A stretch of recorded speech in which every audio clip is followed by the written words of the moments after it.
wabarakatuh. Kembali kita bersyukur kepada Allah, mengucapkan Alhamdulillah.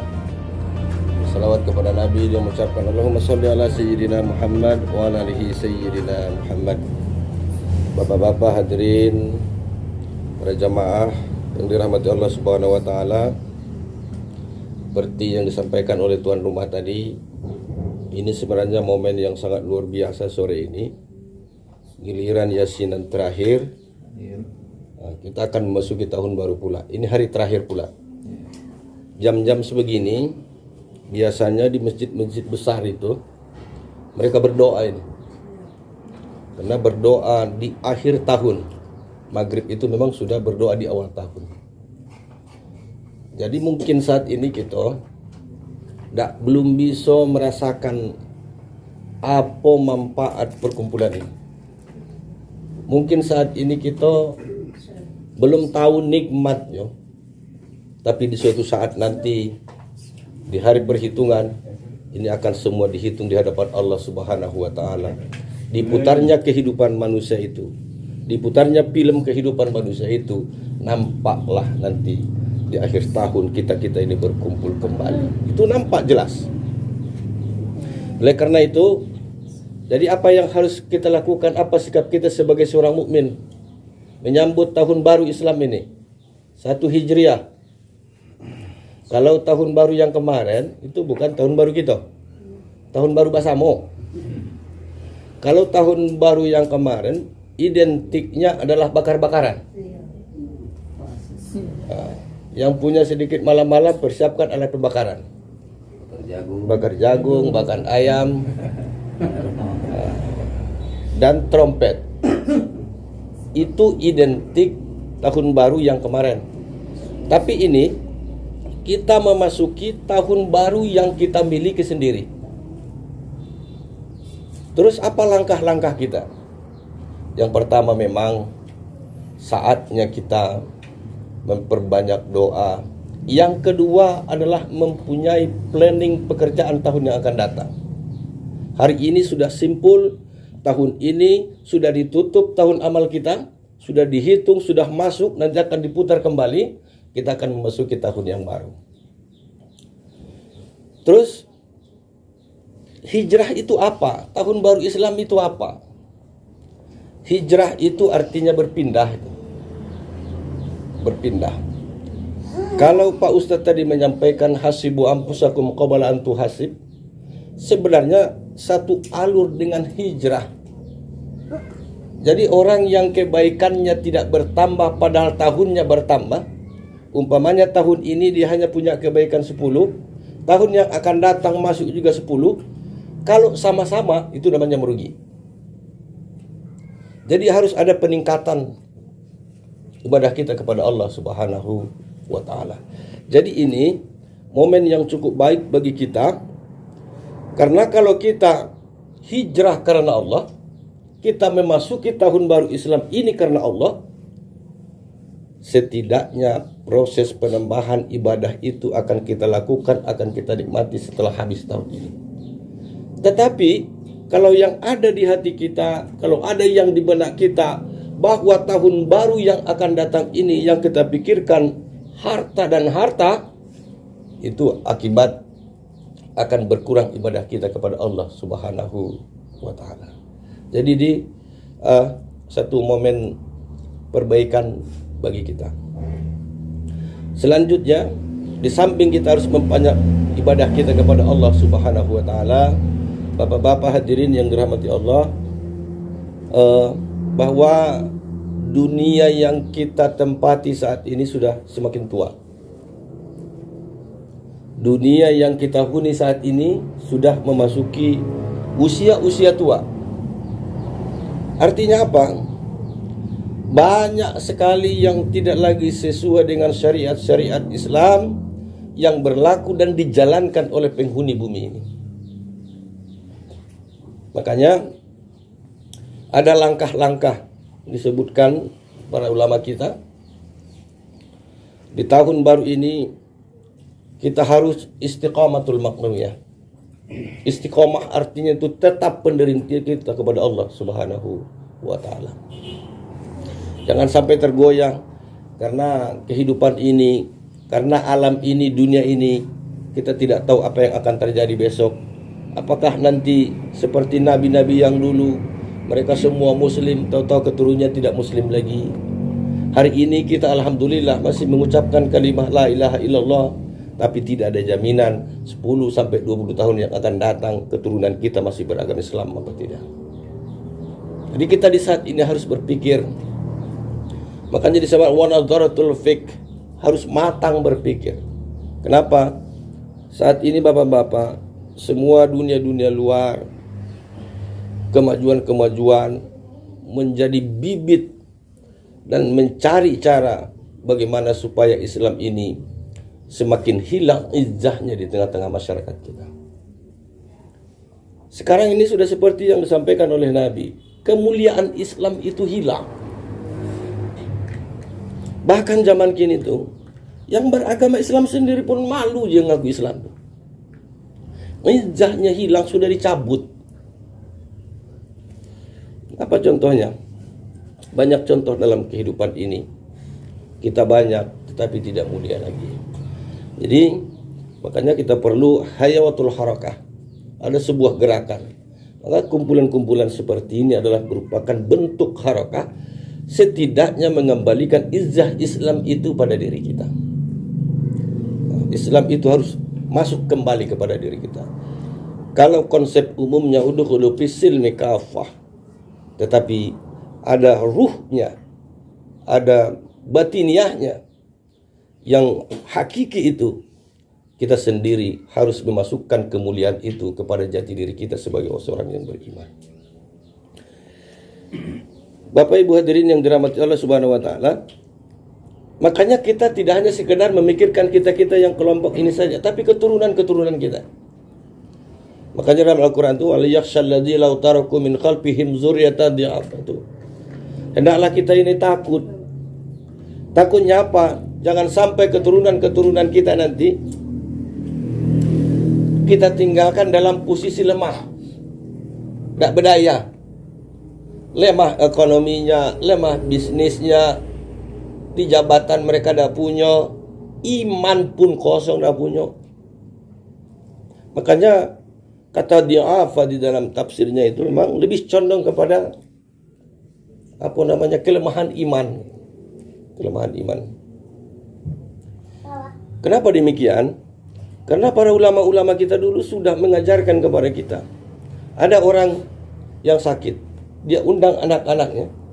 Apa yang dia sampaikan pada anak-anaknya padahal dia posisi sakit? Dia sampaikan kepada anaknya, ya wahai anak-anakku, andaikan saya mati, ma ta'budu min ba'di. Ma ta'budu min ba'di. Kalau bapak nih nanti mati, apa yang akan kalian sembah? Masihkah Allah Tuhan kalian? Masihkah kalian datang ke masjid? Masihkah kalian suka dengan Al-Quran? Masihkah kalian senang dengan pengajian? Ini kerisauan dan kegalauan orang-orang tua dulu. Tatkala dia sedang sakit, dia pikirkan keturunannya itu posisi lemah iman kepada Allah Subhanahu wa taala. Jadi zaman kini itu sudah berubah. Memang ada orang yang sakit, dia undang juga anaknya. Tapi yang dia tanyakan, kalau bapak nanti mati, ma ta'kulu min ba'di, wahai kalau bapak ni nanti mati, kalian makan apa? Bukan lagi nyembah apa lagi, tapi makan apa?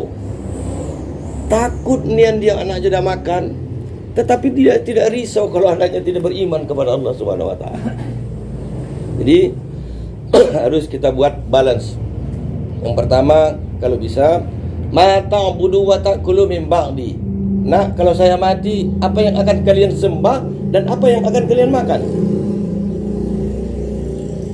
Kalau kini tidak lagi, ma ta'kulu min ba'di. Bapak ni mati, kalian makan apa?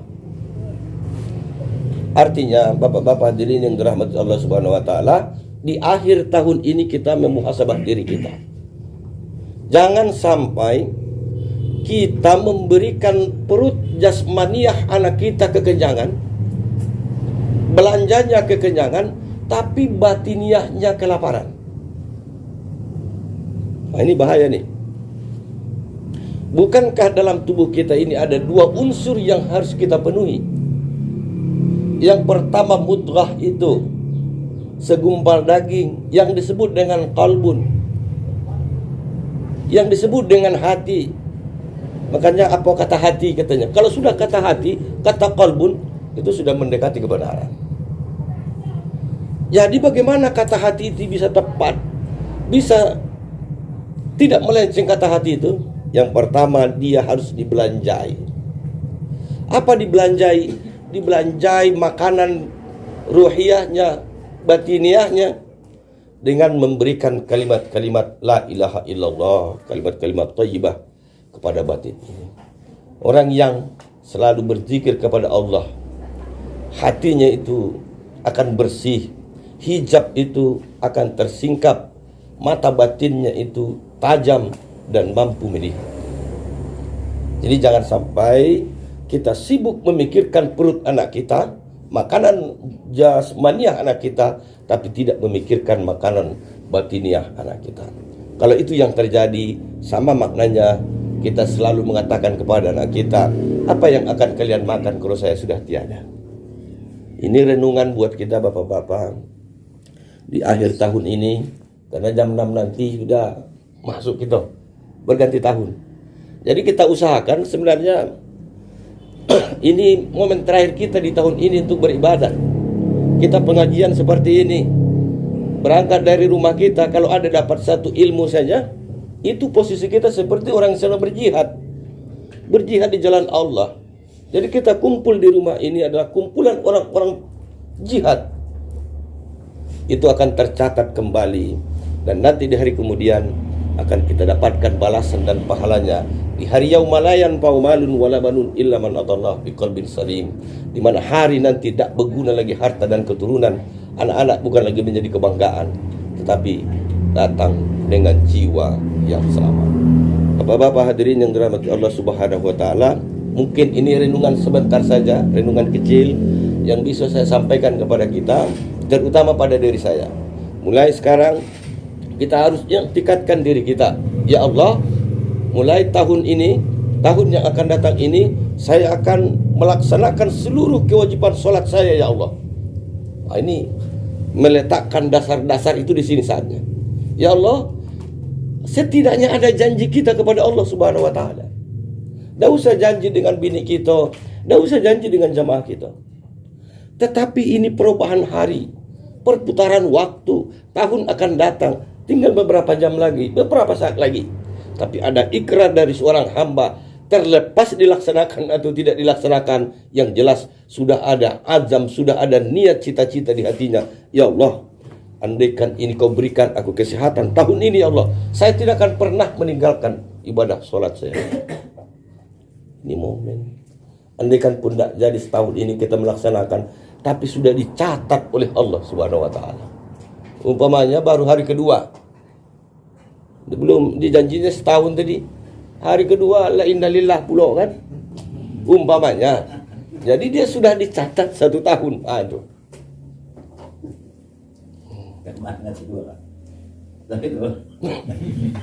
Jadi kalau masalah sawit dosa dipikirin lagi, aman lah tuh.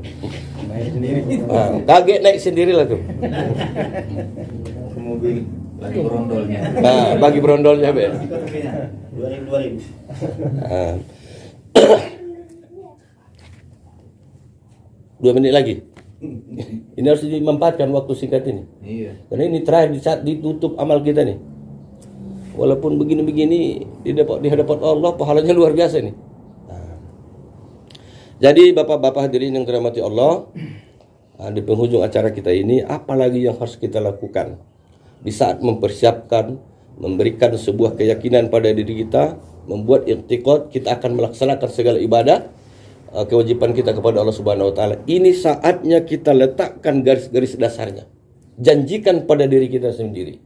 Saya berjanji kepada diri saya, ya Allah, andaikan Engkau berikan kesehatan kepada saya tahun ini, saya akan laksanakan semua kewajiban saya kepadamu, ya Allah. Itu sudah standarnya.